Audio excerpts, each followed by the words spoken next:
Hi ಎಲ್ಲರಿಗೂ ನಮಸ್ಕಾರ. Welcome to my mini vlog. ಇದು ಒಂದು ಸಂಜೆ ಮಿನಿ ವ್ಲಾಗ್ನ ಶೇರ್ ಮಾಡ್ಕೋತಾ ಇದ್ದೀನಿ. ಸ್ನ್ಯಾಕ್ಸ್ಗೆ ಅಂತ ಹೇಳಿ ಅವಲಕ್ಕಿ ಮಿಕ್ಸ್ಚರ್ನ ಮಾಡ್ಕೋತಾ ಇದ್ದೀನಿ.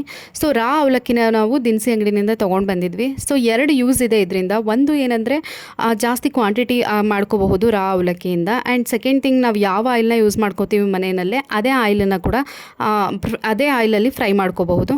ಸೊ ಮೊದಲು ನಾವು ತಂದಿರೋ ಅವಲಕ್ಕಿನ ಫ್ರೈ ಮಾಡಿಕೊಂಡು ಅದಕ್ಕೆ ಕಡಲೆ ಬೀಜ, ಜಜ್ಜಿರುವಂತಹ ಬೆಳ್ಳುಳ್ಳಿ, ಸ್ವಲ್ಪ ಕರಿಬೇವು ಹಾಗೆ ಕೊಬ್ಬರಿ ಇದಿಷ್ಟನ್ನು ಫ್ರೈ ಮಾಡಿಕೊಂಡು ಸ್ವಲ್ಪ ಸಾಲ್ಟ್ ಹಾಗೆ ಖಾರದ ಪುಡಿನ ಆ್ಯಡ್ ಮಾಡಿಕೊಂಡ್ರೆ ತುಂಬ ಈಸಿಯಾಗಿ ಹಾಗೆ ಸಖತ್ ಕ್ರಿಸ್ಪಿಯಾಗಿರುವಂತಹ ಅವಲಕ್ಕಿ ಮಿಕ್ಸ್ಚರ್ ಕೂಡ ರೆಡಿ ಆಗುತ್ತೆ.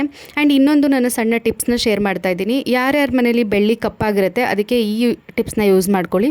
ಸ್ವಲ್ಪ ನೀರು ಮತ್ತು ಈ ಟ್ಯಾಬ್ಲೆಟ್ಸ್ ಕವರ್ಗಳನ್ನ ಕಟ್ ಮಾಡಿ ಹಾಕಿ ಅದಕ್ಕೆ ಸಾಲ್ಟು ವಿನೆಗರ್ನ ಆ್ಯಡ್ ಮಾಡಿ ಆ ಬೆಳ್ಳಿನ ಆ್ಯಡ್ ಮಾಡಿ ಒಂದು 10 ನಿಮಿಷ ಬಾಯ್ಲ್ ಮಾಡಿ ಇನ್ನು ಓವರ್ ನೈಟ್ ಸೋಕ್ ಮಾಡಿ ಬೆಳಗ್ಗೆ ಎದ್ದು ಅದನ್ನು ಬ್ರಷ್ ಮಾಡಿದ್ರೆ ನಿಮಗೆ ಬೆಳ್ಳಿಯಲ್ಲಿರುವ ಕಪ್ಪು ಕಲೆಗಳನ್ನ ಈಸಿಯಾಗಿ ತೆಗಿಬೋದು. Thank you.